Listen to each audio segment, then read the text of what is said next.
Buenas tardes, compañeros y maestro. Nosotros somos el equipo A, que está conformado por Armenta Limón, Itzel Merari, Cabrera Cano, Edgar Emilio y su servidor, Cantú Villarreal, José Alberto. Y el día de hoy les presentaremos el tema comunicación con el paciente. A manera de introducción les hablaré un poco de la entrevista. Esta es la primera vía o la vía principal para obtener información exhaustiva sobre el paciente, para así poder brindarle una atención médica de la manera más eficiente posible. Para esto se requiere utilizar un acercamiento metodológico, es decir, seguir un orden, empezar por el motivo general de consulta y poco a poco llegar a los problemas específicos que presenta el paciente. Una entrevista exhaustiva incluye preguntar sobre el ámbito biopsicosocial del paciente, es decir, su entorno personal, su entorno social, incluso historial familiar, así como una revisión por sistemas y un examen físico. Inclusive se puede incluir su historial de medicamentación, que proporciona información sobre cómo, cuándo y por qué toma cada medicamento, así como conocer reacciones adversas, alergias o problemas que haya experimentado con el costo de algún medicamento. El enfoque de la entrevista podría cambiar según el entorno en el que se practica. Por ejemplo, si nos encontramos en el hospital existen diferentes entornos, diferentes áreas, especialidades, y en cada lugar va a cambiar la entrevista según las características específicas de la condición del paciente o de las características específicas de dicha área o de dicho problema que el paciente presente, para poder satisfacer esas necesidades que tiene. De igual manera, la meta sigue siendo el proporcionar atención centrada en el paciente, la cual se consigue juntando el conocimiento teórico del médico, por ejemplo, conocimiento farmacoterapéutico, con una excelente comunicación y habilidades para el interrogatorio. Estas son difíciles se ocupa mucha práctica, se ocupa tiempo, pero una vez que se dominan, son una gran herramienta para los clínicos. Hablando particularmente de las habilidades de comunicación, como les comenté, esta no es una tarea sencilla, resulta ser muy complicada, que requiere mucho tiempo y práctica, pero una vez que se domina, suele ser una gran herramienta. Cabe mencionar que algunas personas tienen una capacidad natural para poder comunicarse efectivamente y otras no tanto. Sin embargo, las habilidades de comunicación y técnicas de interrogación requieren tiempo para poder desarrollarse. Por tal motivo, existen recursos que describen estas habilidades de manera detallada y se centrarán en ellos esta exposición. Escuchar activamente. Esta es la principal técnica o herramienta que deben aprender los médicos, que deben desarrollar. ¿Por qué? Porque conlleva una práctica donde se escucha, se procesa e interpreta las palabras que se dicen y las que no, para comprender el mensaje que nos quiere dar el paciente. Esto requiere prestar atención consciente, sin distracciones e interrupciones, ya sean estas internas o externas. ¿A qué me refiero? Cuando digo distracciones externas, me refiero al sonido del celular, la pantalla de la computadora, etc. Estos hacen que perdamos nuestra atención sobre el paciente y que no logremos comprender el mensaje. Estas son externas al médico y el modo de evitarlas es interactuando con el paciente en un lugar sin dichas distracciones. Otra parte de las distracciones son las internas. Estas son las propias del médico. Aquí me refiero, por ejemplo, a pendientes propios, problemas personales, o incluso por el juicio o prejuicio sobre el paciente que estamos tratando. ¿A qué me refiero? Si nosotros recibimos un paciente que tiene adicción al tabaco, que no puede dejar de fumar, aunque escuchemos las razones que nos está proporcionando, solo vamos a pensar que es una excusa, en vez de tratarlo de la manera adecuada. Entonces, la manera de evitar este tipo de prejuicios es dejando las nociones preconcebidas de lado y enfocándonos en qué necesita nuestro paciente. Empatía. Citando lo que decía la lectura que se nos encargó el día de hoy, es la identificación intelectual con o experiencia vicaria, es decir, sustituir a la otra persona en los sentimientos, pensamientos o actitudes. Nosotros sabemos que es la empatía, es ponerse en los zapatos de la otra persona y poder entenderlo. Cuando nosotros logramos mostrar empatía, me refiero con nosotros es al médico, el paciente se siente comprendido. Una simple acción como asentir con la cabeza puede mostrar empatía. ¿Y esto qué nos permite? Permite que se cree un lazo más fuerte médico-paciente, con la relación médico-paciente, y el paciente que sienta confianza, que sienta seguridad y que nos pueda brindar una mayor información. Si no se logra esto, puede que el paciente retenga información y que nosotros no podamos efectuar de una manera adecuada la atención que le queremos brindar. Un ejemplo. Se me olvidó mencionar. Hay que saber distinguir entre suponer cómo se siente el paciente y una declaración empática. ¿A qué me refiero? Cuando nosotros suponemos cómo se siente, el paciente siente que no lo estamos escuchando y que no le damos importancia. Por ejemplo, un paciente que se acaba de enterar que tiene una enfermedad. Nosotros le decimos, sé cómo te sientes. Tengo un familiar que tiene la misma enfermedad que tú y se sentía muy agobiado. En cambio, si nosotros lo utilizamos esto, pero como una declaración empática, podemos decir, em, con experiencia propia personal, sé que esto puede ser un poquito agobiante o abrumador. ¿Cómo te sientes al respecto? En vez, si lo hacemos como si nosotros supusiéramos qué siente, es como si le quitáramos esa cualidad particular que tiene, es decir, la enfermedad o esa condición. Para él es única y si lo vemos del otro modo, pareciera que lo estamos tratando como cualquier otro paciente, pero él no es cualquier otro paciente, él es él mismo, es su experiencia. Entonces hay que evitar eso. Hay que hacerlo como de una manera propia, una manera personalizada, individual. Y de igual modo, con la confianza, el paciente sabe que nosotros le estamos brindando todo nuestro conocimiento para poder ayudarlo. Construir buenas relaciones o relaciones adecuadas. Aquí tiene que ver mucho la primera impresión del médico. Sabemos que esta es de gran importancia, se ha evaluado en muchas investigaciones. ¿Por qué? Porque aquí se permite que el paciente se sienta más cómodo con nuestra apariencia, le expresamos cierta confianza. Esto permite que la comunicación se vuelva más abierta y honesta. Por otra parte, si no se cumplen con estas situaciones, el paciente suele retener información, no confía en nosotros. Por tal motivo, se debe iniciar la entrevista con un saludo amable, mencionándole su nombre, o inclusive, si desea que se le mencione por otro modo, ya que el simple hecho de mencionar su nombre indica interés y demuestra importancia hacia el paciente. De igual modo, si hay más personas en la habitación, por ejemplo, también se debe saludar a las demás personas para que igual demostremos confianza, confianza que le estamos impregnando al paciente. Y preguntarle, ¿desea tomar nuestra plática o nuestra entrevista de este modo o quiere estar a solas? Inclusive se va a sentir más seguro. De igual modo, se debe dar el nombre del médico y el título para luego describir el propósito de la entrevista. Por ejemplo, ¿qué tal, paciente Marta? Yo soy José Cantú, soy su médico tratante y el motivo de la entrevista es para tal motivo. El paciente se siente en confianza, se siente seguro, sabes que te va a brindar mayor información y eso es lo que debemos aspirar a hacer. Un elemento muy importante en la comunicación entre el médico y el paciente, en especial en la entrevista entre el médico y el paciente, van a ser las preguntas.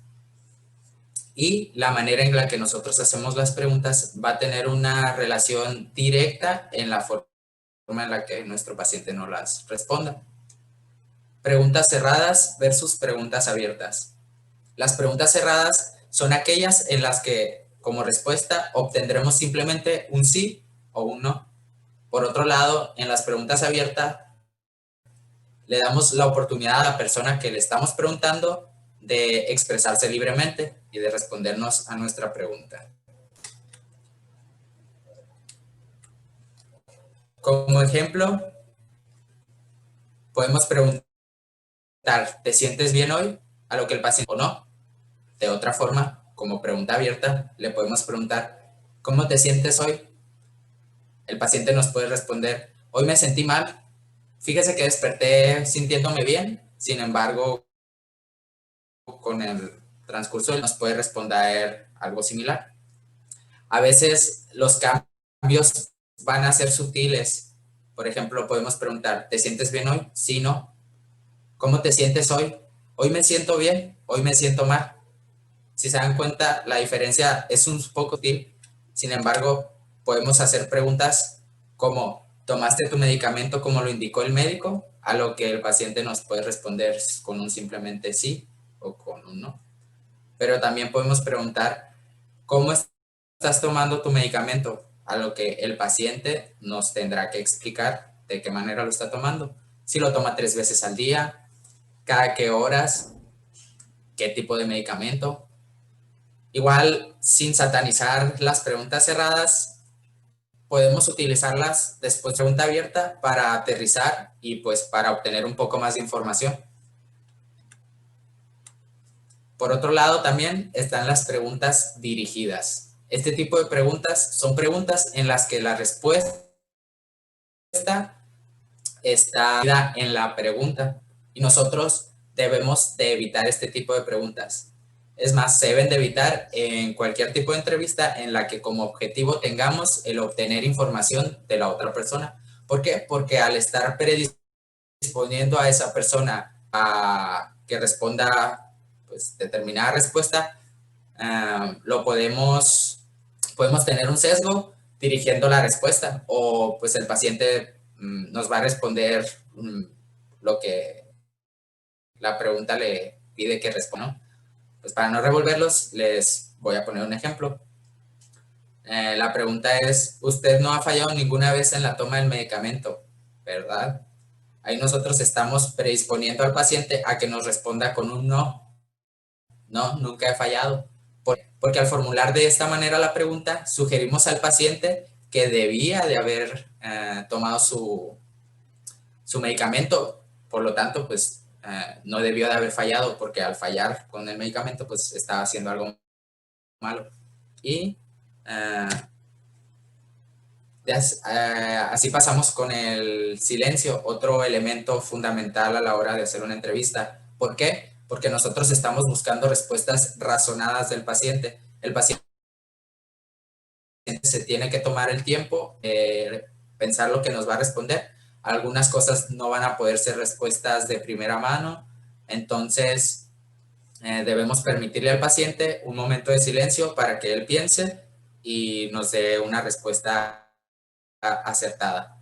Por otro lado, el silencio, como lo menciona el autor del documento, dice que determinar la apropiada longitud del silencio que se debe utilizar es todo un arte. Y sí, porque al prolongar mucho el silencio puede ser incómodo para el paciente o nos puede sugerir a nosotros que el paciente no entendió lo que nosotros le estamos preguntando. Por otro lado, no darle la oportunidad al paciente de que piense su respuesta, pues nos podría hacer que el paciente nos dé una respuesta o no una verdadera. Cosas tan sencillas como evitar la pregunta ¿por qué? Pueden hacer la diferencia durante una entrevista. ¿Por qué? Porque evitar la palabra o la pregunta ¿por qué? Puede prevenir que el paciente sienta la necesidad de defenderse, de defender sus decisiones y defender sus acciones. Por otro lado, si nosotros le preguntamos qué, cómo, cuál, el paciente podremos estar empatizando con el paciente y darle la oportunidad de que se explique sin que él sienta que nosotros lo estamos juzgando. Como ejemplo, es porque usted no tomó su tratamiento. El paciente pues podrá sentir que lo estamos reprochando. Por otro lado, nosotros le preguntamos cuál es la razón por la cual no tomó su medicamento. Él libremente nos puede explicar la razón del por qué no lo tomó y pues así no se sentirá él juzgado ni se limitará a la hora de responder. La comunicación es otro elemento fundamental a la hora de la comunicación. La comunicación no verbal, como su título lo dice, es un tipo de comunicación en la que nosotros expresamos un mensaje sin la necesidad de utilizar palabras. Esto va desde la forma en la que nosotros nos paramos, la postura que llevamos, la cara que tenemos, si nos estamos constantemente moviendo, si estamos revisando nuestro reloj o checando la hora, entre otros ejemplos. Para ejemplificar, les voy a volteen a mi cámara, a la imagen donde está mi cámara y vamos a ejemplificarlo. Mira. Es muy diferente que yo les hable viendo a la cámara a que yo les hable volteando paso. o que les hable volteando para un lado, o que me distraiga, o que me esté constantemente moviendo, podría perder su atención y podría parecer que estoy distraído, aunque pues en realidad les esté prestando atención a lo que estoy diciendo. Sin embargo, mi lenguaje corporal indica pues que estoy prestando atención en otras cosas.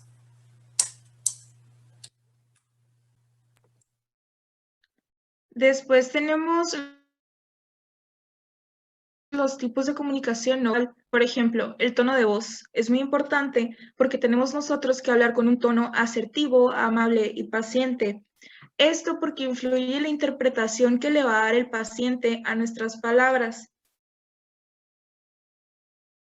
También es muy importante saber conocer el tono de voz con el que nos habla el paciente a nosotros, porque dependiendo de ello es la interacción que vamos a tener con el paciente. El lenguaje debe de ser claro y sencillo para que todo se entienda. Las expresiones faciales, pues es muy importante que mientras el paciente hable, pues es apropiado sonreír levemente para darle confianza al paciente y pues para que ellos se sientan cómodos al hablar hacia nosotros.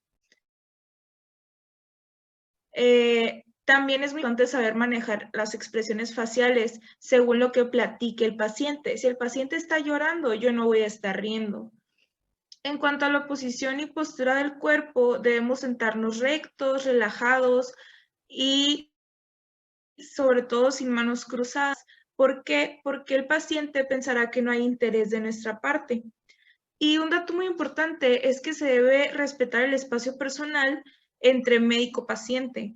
Entonces, no debemos estar tan cerca del paciente y pues tampoco es adecuado tocarlo, ni el hombro, ni nada, porque pues hay personas que simplemente no se sienten cómodas con esto. Entonces, simplemente es respetar el espacio personal. En cuanto a los gestos y movimientos, el uso de movimiento de manos mientras hablamos se usa para dar el entendimiento y es apropiado para complementar nuestras palabras. El contacto visual, como lo mencionó mi compañero, si tú empiezas a mirar hacia otros lados como computadora, celular, o sea, el paciente va a pensar que no estás interesado en lo que te está diciendo. Por lo tanto, se tiene que mantener el contacto visual, pero sin exagerar porque también puede llegar a ser algo incómodo. En cuanto a las cuestiones de fiabilidad, durante la entrevista al paciente debemos asegurarnos de la fiabilidad de la información que se nos está brindando, es decir, tenemos que asegurarnos nosotros de una manera que lo que nos está contando el paciente es real. Entonces, hay ciertos factores que pueden afectar la fiabilidad del paciente, es decir, condiciones psiquiátricas, funciones cognitivas deterioradas, pérdida de memoria, incluso falta de comprensión de preguntas que ya se nos hayan hecho. Una manera de adquirir información fiable del paciente es checando su perfil médico o igual su papeleo. Pero supongamos que tenemos un paciente con una condición psiquiátrica diagnosticada. Lo ideal es que venga acompañado de algún familiar, ya sea mamá, papá o hermano o hermana, pues simplemente para que su voz tenga fiabilidad ante nosotros. Siguiente. Por último, la entrevista al paciente. Cuando se está haciendo la historia clínica del paciente, es clave entablar una buena conversación para obtener la mayor cantidad de datos que sea posible. Todo debe ser de manera ordenada, estructurada y sobre todo debe estar bien documentada. Todo esto pues para un mejor diagnóstico y tratamiento. Eso sería todo de nuestra parte. Muchas gracias por su atención.